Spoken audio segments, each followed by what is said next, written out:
Hello and welcome to another episode of the Fantasy Threesome FPL podcast. Slightly different today. We're talking fantasy football and we're also going to talk England. Try and get excited for these internationals coming up and indeed the Euros and maybe fantasy Euros, which is actually something I've done well on. I'm here with Mike. How are you, Mike? Well, yeah, very good, thank you. Nice to be in an actual house. You appear to be in, I don't know, a Ford Cortina or something. I wish it was a Cortina. It's a 2006 Ford Focus Sport. I don't know why they say it's a sport. Maybe because you have to hit it to get it to start. Weird one. Anthony, how are you? Yeah, very good, mate. I was just about to ask you actually about that hitting of the dashboard to get it going. I'm presuming you're still having to do that. Yeah, literally, it's the weirdest thing. I mean, you turn the key first thing in the morning and nothing happens, and I just have to a tiny little push like that on the dashboard, and then it will start first time. Do you think that would happen for anybody, or are you very much like the Fonz when it comes to that car? Well, it had to have its MOT, and it was a delayed MOT, so it was nearly been 18 months since it had it at the back end of last year. And my mechanic took it in for the MOT, and I'd kind of forewarned him that you have to, Fonz it and smack it. And he got to the MOT station, and it wouldn't start. And he remembered. Did he have to get you to go and touch it? No. He phoned me and asked me what I do to get it to start. This is from the MOT testing station, and I said just hit it quite hard, slightly to the left of the dash, and he did. And then I could hear it purring in the background. It's weird. Well, there you go. There you go. Anyway, we're not here to discuss a regular issue with the instrument panel of a Ford Focus. It is the Fantasy Threesome podcast. It was a weird game week 29. Lots of very fluctuating scores. I'll go first. I never usually go first. I made 3 transfers at the cost of 8 points, which was controversial, but I wanted to have a bit of fun. And I'm lucky I did, because the 3 players I brought in were Lingard, Rafinha, and Dunk, who all, they paid for themselves. They cost me 8 points, but I gained 26, so a net of 18 there, and it would have been players that weren't playing. Unfortunately, the rest of my team, with obvious exception, not obsession. Oh no, to be honest, it is obsession. Patrick Bamford. So Martinez got 1. Cresswell got me 0, which was good because he was my vice captain. But don't worry, because my real captain was Konsa, who, with his captaincy, got me 2 points. Dallas got me 2 points. Son didn't play. Kane got 7. Watkins 2. And yeah, Rafinha, Lingard, Bamford, and Dunk, they got me some points. So I ended up on 51, which I was -8. So I was really happy with that. It could have been a real rubbish week. So Just talk us through the thought process on making Konsa captain, mate. Well, everyone was captain Kane, and yeah, I knew you would likely captain Kane, and I've got to try and catch you up. So I thought I'd do something different. Konsa recently has been, he's looked like he's nearly scored a lot of times. So I thought maybe let's just take a punt on someone that no one else is going to captain, so I can catch up. And actually, last night, unfortunately, I felt incredibly sick. So I went to bed at 8:30 last night. I woke up at 6 this morning. So I only found out the result this morning. I've been feeling really ill. So I was gutted to see that Kane got a penalty. Yeah, he did, mate. He did. Bad news for you, my friend. Yeah, it's classic fantasy football when I've got him in my team but want him to blank. The good news is, though, you got double what the average across the entire game week was. So not to be sniffed at. I don't take much consolation from that, because a lot of these teams are teams, and I think the second most captain player was Fernandes, wasn't even playing this week. So I think that kind of sums it all up. Mike, how'd you get on? Well, I've had better games weeks, but I've probably had worse as well. I got 35 points, and those 35 points came from 3 players. Because my back line between them, I had 3 defenders playing, and between them they got a grand total of 0. So nothing for Cresswell. and a -1 for Dawson, ruling out any profits I might have made through Mings. So Rafinha with 16, Kane with 7, Lingard with 12. Rafinha, of course, was captain, so was 8 initially. But 35 from 3 with 3 wasted. Bit of a shame. And Bale on my bench, as well as Spurs. Did you make any transfers? Yeah, sure. Of course I did. 16. I did, and I thought I'd made a few. Yeah, 6. I hadn't realised. It was that many. But I don't have to make a single transfer this week. My team is absolutely incredible. I say this week. Next week after internationals. Until they get injured on international duty. Yeah, I'll just quickly tell you, because I need to justify those 6 transfers. So the teams that all of my players are playing against, let's do it that way, are Burnley, West Brom, Fulham, Palace, Newcastle, Sheffield United, and Wolves. That's who all of my players are playing against. It's interesting, actually. I've seen quite a few people on the FPL Twitter saying very similar. And actually, I looked at my team, and it's the same, in that everyone who's got players in for this game week has now realised, actually, maybe I'll hold my wild card one more week, because looking at these fixtures, you're crazy to do it. I should just say that we did a really detailed planning podcast last week. So if you haven't heard that, that might be something to download, and it might be even more useful than looking at the England squad this week. But that was a really useful podcast. It's actually been our most downloaded podcast ever. So no one. We've had a couple of nice things said about it as well. So if you're looking at long-term plan, then don't forget to download last week's podcast. It's still very relevant. And how did you get on? Well, I think we talked about this in last week's pod, but I went into Friday with 4 players in the game week, which wasn't too good. One of them was Bamford, who we only realised he was going to start as the team news came in from the Fulham game. But there was a bonus for me, because I only realised I had 2 free transfers this week, and I didn't realise that until I came to look at it. So I made 3 transfers, took a -4 hit to have 7 players. Unfortunately, one of those I bought in was Cresswell, who got 0, which wasn't great. So I actually got 38 of my 6 players who did score, which was quite good. So Martinez with just the single point. Aubameyang, brought him in, 3 Arsenal goals, but he wasn't involved in any of them, just 2 for him. He did celebrate the Arsenal goal, though. Oh, well, that should be worth a point in itself, shouldn't it, surely? Did you see he got subbed off, and just after he got subbed off, Arsenal scored, and he was in the celebrations, and I was like, have I missed something? Like, he got subbed off, but because they don't have to walk now to the dugouts, of course, he was just literally walking past the goal, and they all scored. Yeah, weird. Beautiful timing. But like you boys, I had Rafinha, but I bought him and he got 8. Bamford, obviously, with his 11.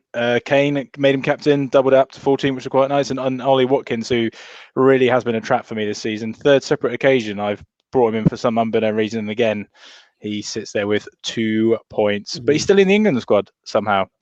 But so 38 boys, so 34 net, which consolidates my 3rd place in our FPL league. But I think it is well and truly curtains in terms of having any aspirations of winning our league, as Mr. De Jong yet again had a stormer. He got 61 points, saved his free hit, beautiful planning. And both the top 2, he seemed to be incapable of having a bad week between them, which is really frustrating. Fair play to them. But I mean, Stefan up there, top of the pile with 1,934 points. Fair play to you, my friend, because I've not seen you yet have a bad week. He's on fire.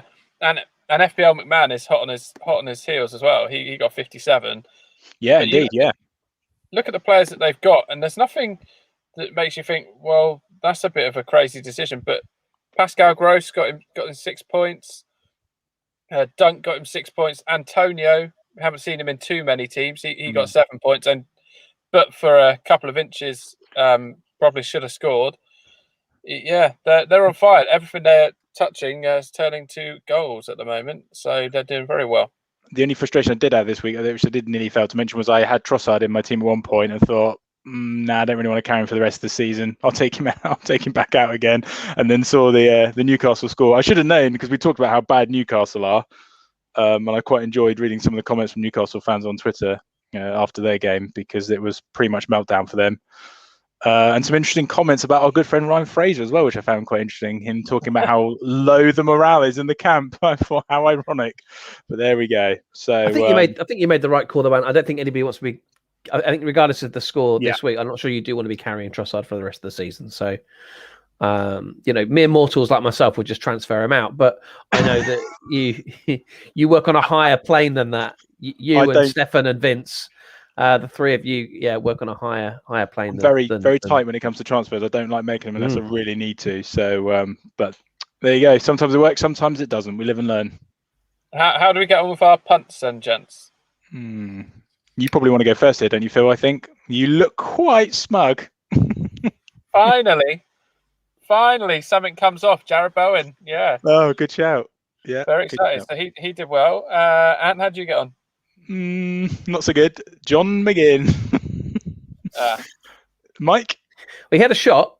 What did he? On target. Yeah, he had a shot on target. Close. Albeit a bit of a P roller, but it was a shot on target. I couldn't tell you who my player was, lads. Basuma. It was Basuma. Oh, thanks. Oh, that's right. Yeah, Basuma. Nothing. He got a clean sheet point. Yeah. So well done, Phil. So we'll play every second match next time around, or are we playing it this time around? We'll play it next time, because next week we'll still have a new podcast next week, and it will be previewing game week 30. So I think maybe we'll save that till next week, and this is a little update pod, and maybe talking about the Euros. It might be just something a little different, because people don't want to talk fantasy and stuff now, do they? It's a long 2 weeks. If you're involved in fantasy football, it's going to be a long 2 weeks, especially because we've been having football almost every night.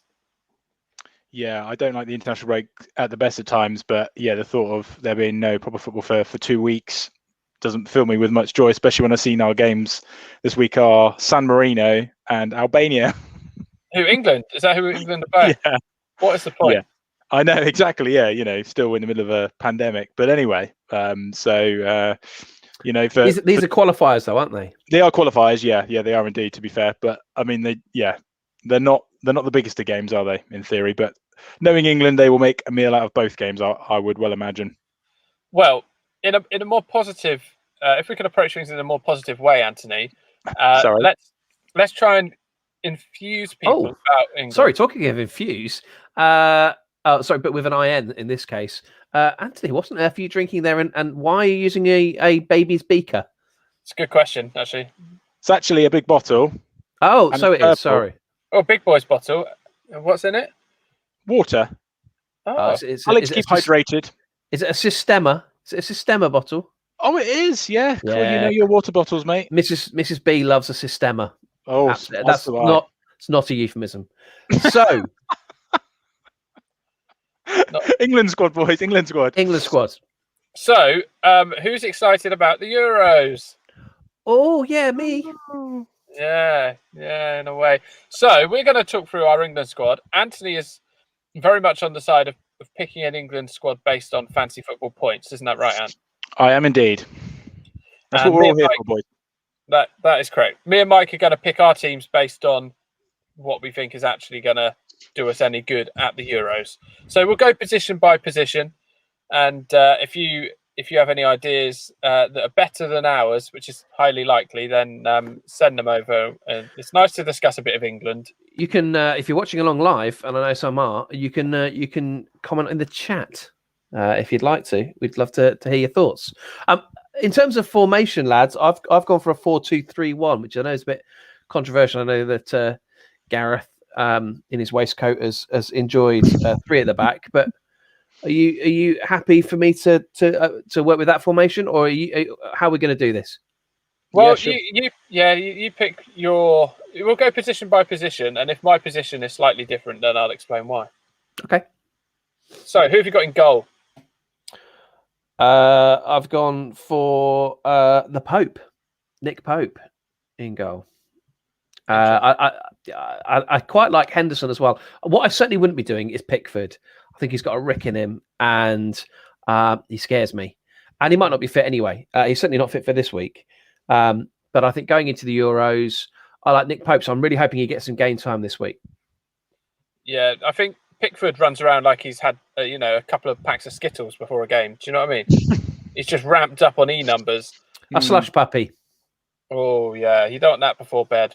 No. He is one of those who's overrated, in my opinion. You know, for every amazing save he'll do, he'll have an absolute rick in him, won't he? And I would say he seems to be Southgate's number one, but I don't think he should be. And if we're looking at it from an FPL point of view, boys, Nick Pope is the highest scoring English goalkeeper. He's third actually in the list, only behind Edison and Martinez, sat there with 128 points. And he's actually the only English goalkeeper who's got more than 100 FPL points this year. I think you have to keep in mind when we're talking about that Pickford was out for a stretch as well, whereas Pope I think has been a pretty much Has been an ever-present performer. Yeah. Phil, who are you going for in goal? I'm going for Henderson. Okay. Because I like what I've seen. And Pope frustrates me because of his time wasting in games. And I think he'll do that for England when he doesn't need to. And that'll annoy me. That said, I was thinking about this on the drive in today. I'm thinking of taking Martinez out of my fantasy football team and bringing in Pope based on fixtures as of game week 30. Burnley have got a great run in. Villa have got a horrendous run in. Edison's on my bench at the moment, which is just an utter waste of money. So he'll go for someone else. But I'm thinking Pope for the back end of the season is not a bad call actually. But in my England squad, I don't want to see him there. I want to see Dean Henderson. He strikes me as the future. Okay. Let's move to left back then. Hotly contested spot this one. I'm playing 4 across the back. Are you playing 4 or 5, Phil? I can play 4. And Ant? Yeah, 4. Well, I would say.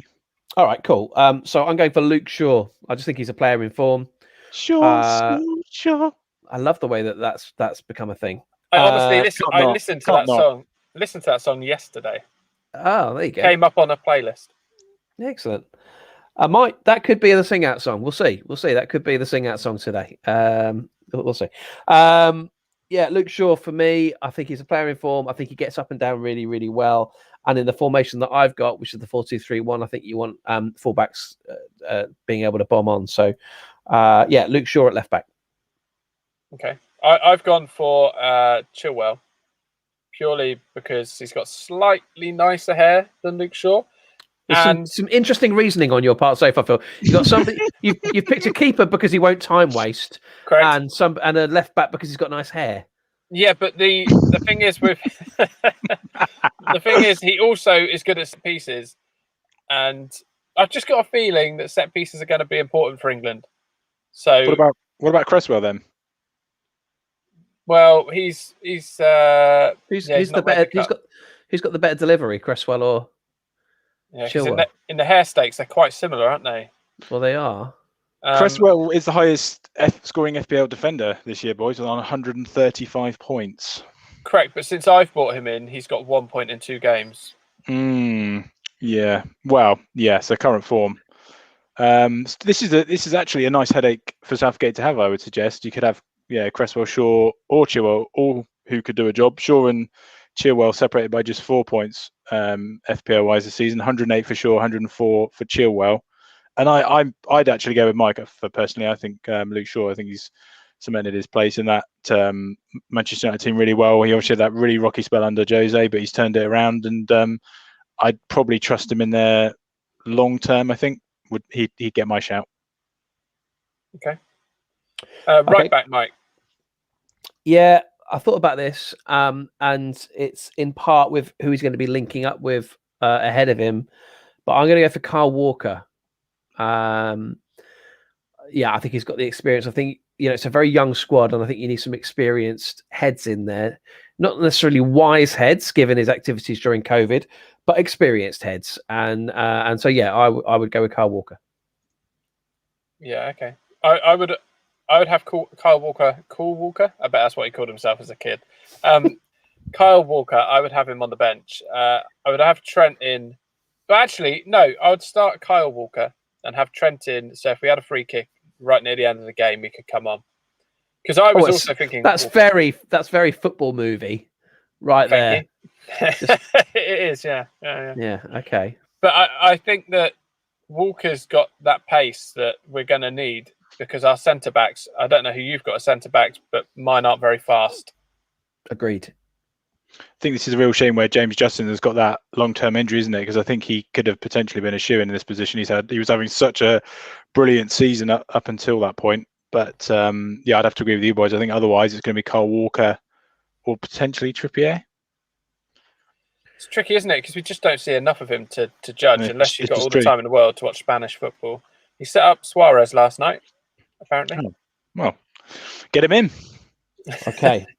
So centre backs then. Centre back pairings. Let's talk about them as a pairing as we're playing a 4. Okay. I've gone for Maguire. I think I love Maguire mainly because of that meme that did the rounds of him leaning against the hoardings and talking to the girls. So I'm going to go with Harry Maguire for the memories he gave us and the memes, alongside Tyrone Mings, because I don't know who else you play there. That's sort of by default, really. I would fancy Mings to help Maguire out of a problem were he to find himself in one. I think Gomez isn't going to be fit.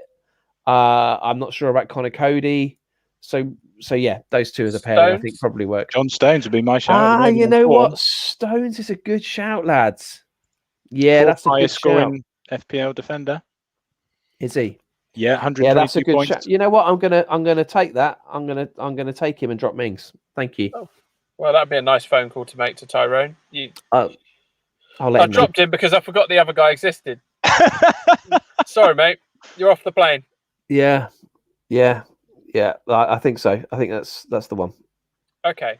Yeah, I was going Stones and Maguire as well. And Maguire gets a lot of bad press, but maybe because he's slow. But he's not got that many ricks in him. I think he'll be fine. Mike, at this point, are you playing a holding midfielder or 2? Oh wow! Because I'm very anti. I'm playing 2, but they have the ability to push on and be creative as well. Okay, cool. Go on then. Oh wait, I haven't asked Ant about his centre backs. Oh, I'm so sorry, Anthony. You must be depressed that we didn't ask you. That's fine, boys. You carry on. The only other name is Michael Keane of Everton, who's looked consistently good. No, Johnny Evans just ran a few. Johnny Evans, if we can get him transferred, He is across Irish, the isn't he? Oh, incredible! Oh, is he? There it is. There's your soundbite, boys. I thought Johnny Evans for England. This is why I'm leaving you boys to pick our squad. Yeah. Che Adams up top, is it? Why not, mate? Yeah. That's brilliant. Love that. No, right, holding midfielders. Holding midfielders. I've gone for N'Golo Kante to begin with. No, I've got. Again, they're working in a pair because I think they're both. One can stay, one can go. But I would go with Jordan Henderson and Declan Rice. Okay. Oh. Well, I've got the same, but they are playing. Henderson's playing just in front of Rice. Did you see the run that Declan Rice made yesterday in that game? Almost scored from from the edge of his own box. Took it past 4 players. Oh, desperate for that to go in. I can't believe that Arsenal pulled that game back. Well, two own goals do help, don't they? Yeah, they do. So we've gone for the same centre pairing then. Yeah, you not gone Dawson in defence, mate. No, the young whippersnapper that he is. No, I haven't. No. Okay. Thank you for referencing that again. No but Anthony, in terms of fantasy football, centre mids. Yeah, well, they're not going to get you the points, are they? They're going to get great scores, are they? No, really, that's true. No. So we can't read too much into that. Okay. But yeah, I would go with that as a centre midfield partnership, I think. Okay. And then I'm looking at the 3. I mean, should we just say now Kane's a given? I mean, okay, I've got 2 up top. Oh, okay. All right. Well, we're all going for Kane, right? Yeah, of course. Yeah. He's got a game. He'll inevitably get a metatarsal injury just before the tournament. Every chance. Yeah, of course. So my 3 behind him are Foden, Grealish, Sterling. Mm-hmm. And I think Sterling and Foden can drift. Grealish can be that kind of box to box creative player. I like the idea of Foden and Sterling just drifting about the pitch, finding pockets of space, and Kane doing the legwork up top. Okay. Phil, who have you got? Well, yeah, I've gone slightly different to that. Because I've got two on the wing that aren't actually natural wingers, and then I got 2 up top. I might push Kane out onto one of the wings. Oh, this feels very Paul Scholes. Who was it? Was it Stuart Pearce who put David James up top during a game? And Yeah, he did. Yeah, amazing. Yeah, it's not quite that extreme, but I've got because we need some creativity because the England team as it stands. So who have you gone for, Mike, on the wings? Well, if you're going to call them wings, I'm not sure they are wings really, because I think Walker and Shaw will be doing a lot of that work with Hendon and Rice covering. But Foden and Sterling are my wider players. Yeah. Okay. Yeah, I've gone Mount and Grealish. Mount, I really, really rate, and Grealish, both of them can create opportunities, and they know how to pick a pass. Sterling doesn't know how to pick a pass. I've owned him too many times this season to know that for sure. So I don't really rate him. Sancho was another one I was looking at for a bit of pace, but if you've got Kyle Walker in the team, you don't need any more pace. That's fine. I want Mount and Grealish in there, and then up top with Harry Kane, I've got obviously Paddy B. So sorry, what now? Oh, come on! Paddy B, come there on it is. now. He's made Phil's England squad. I mean, you watch that game back on Friday. He was injured for pretty much the whole game and still scored and got an assist. To be fair, if you're going on form, which is how I think an England team should be picked. Oh my good grief, lads! Then he's got to be in there. Oh, imagine his little smile as he put on the those 3 lions on his chest, mate. Imagine. He could play the national anthems on his violin before they start. It's just ridiculous. So good. That'd be great. I think you've both lost your minds. No, current form you can't argue it, mate. So if how's Ollie Watkins got in front of him for this squad then? I wouldn't have either of them in the squad. So who would you have?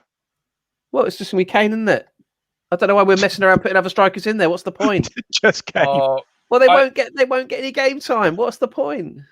Well, they can look nice sat on the bench. Yeah, it's a complete waste of a space.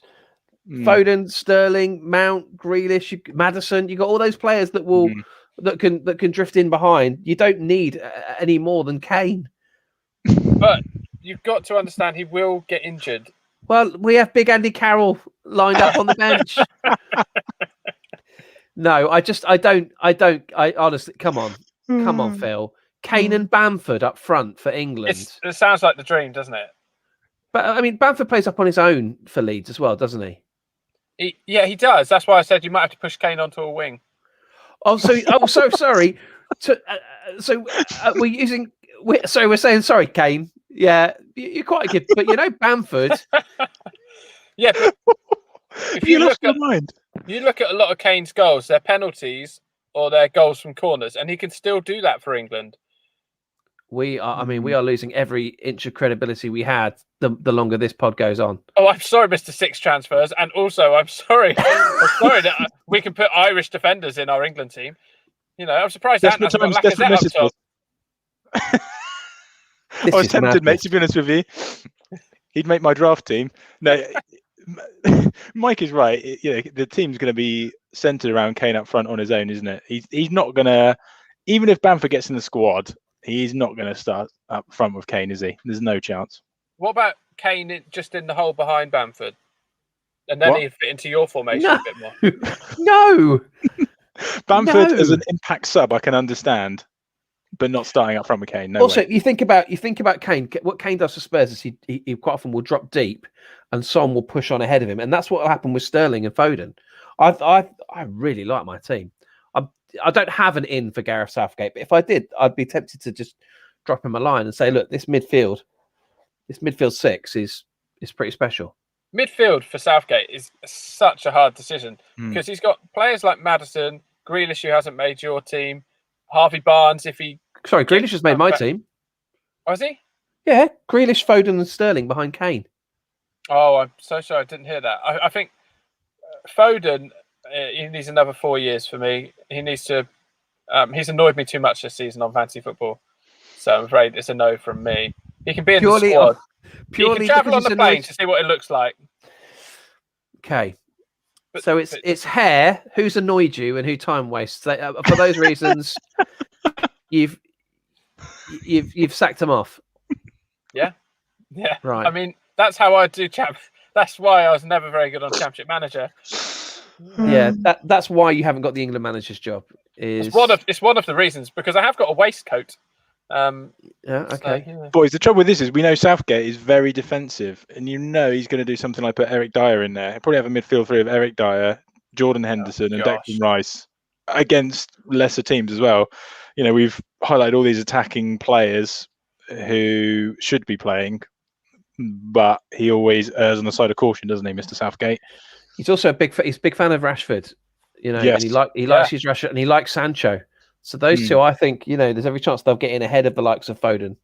Look at those names, though. Like when you go back over those names, there's some ridiculous talent in this squad, isn't there?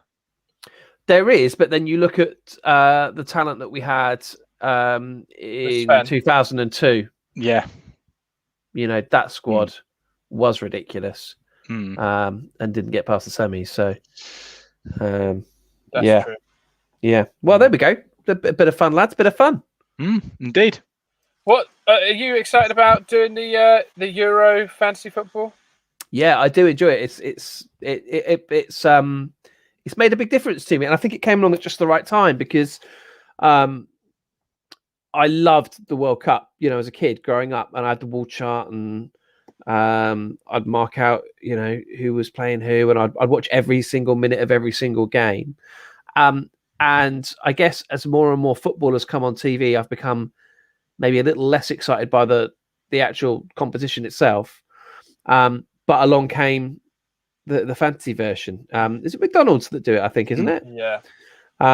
So, and anything that McDonald's offer up, I'm keen to try. So yeah, it's other than the McRib. But yeah, it's what you like a filet o fish?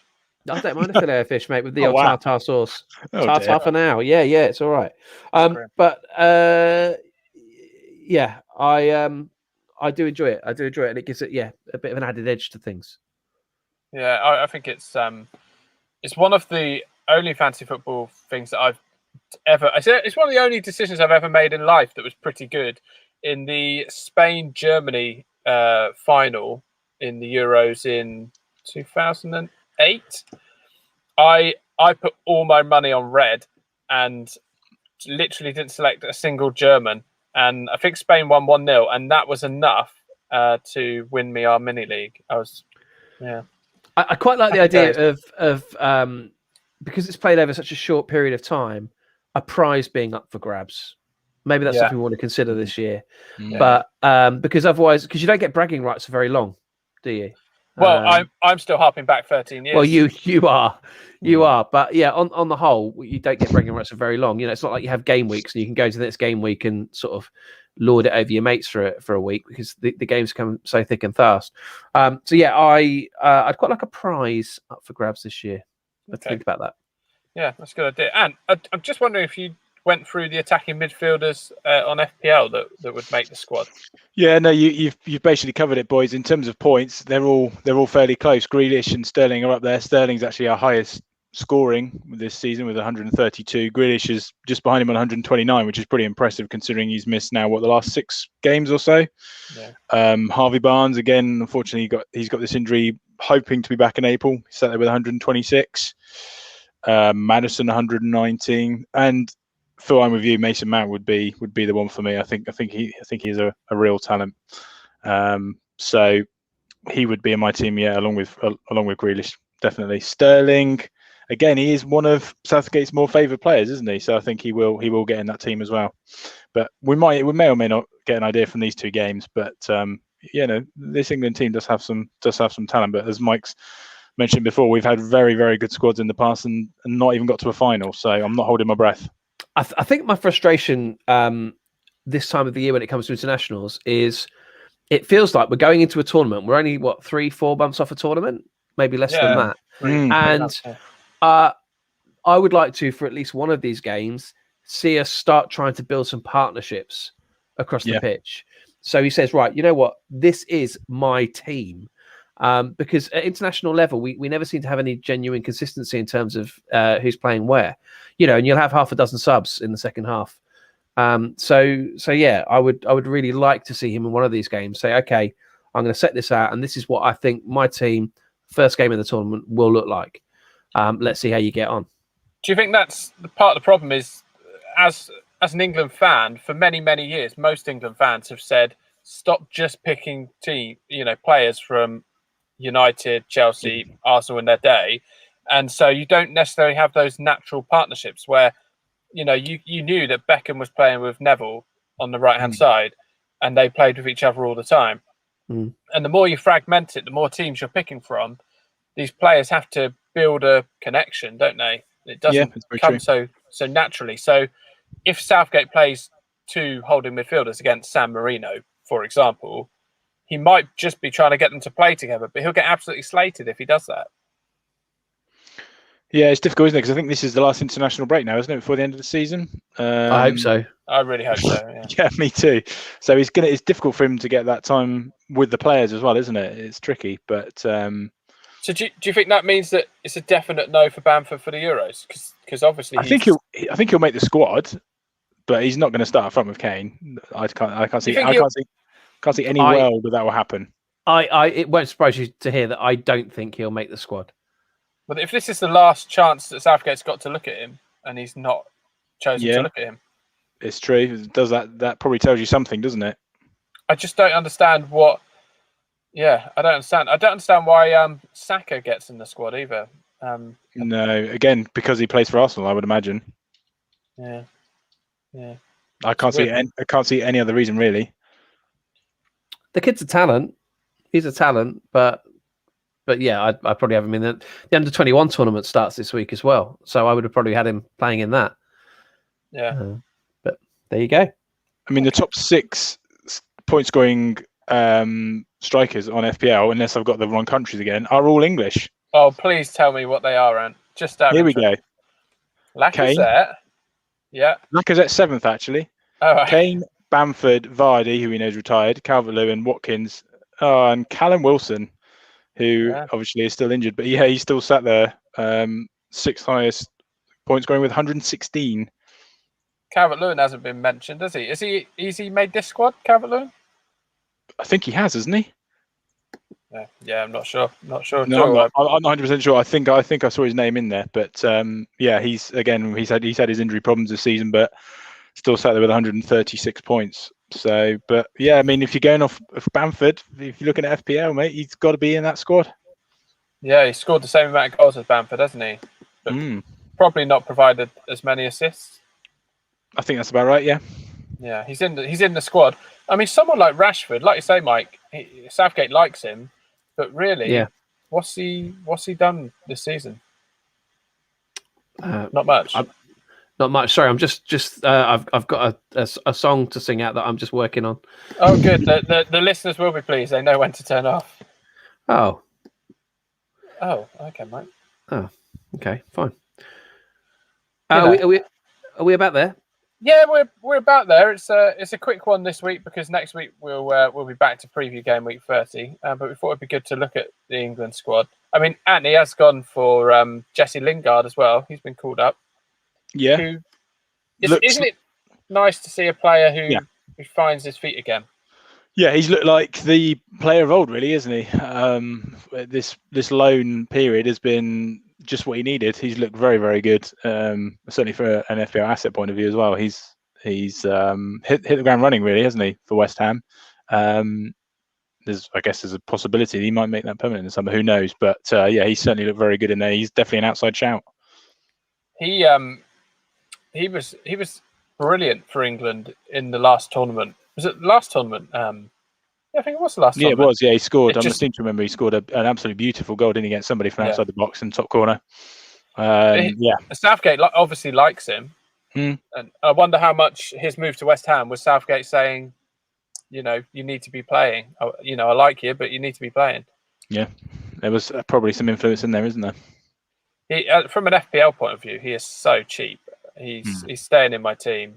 I was really pleased to see how he did the other day, and he actually could have even got more points.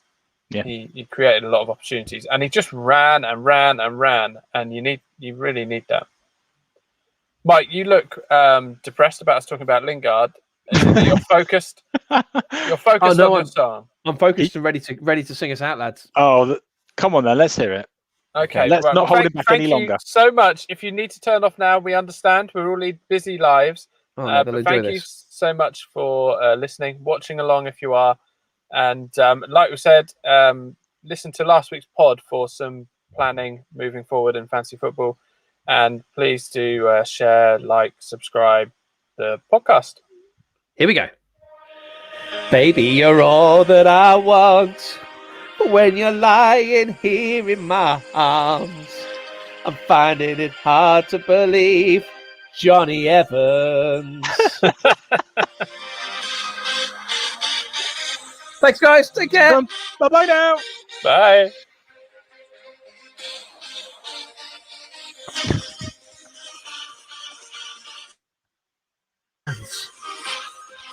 Who knows what's happening here? He's still going.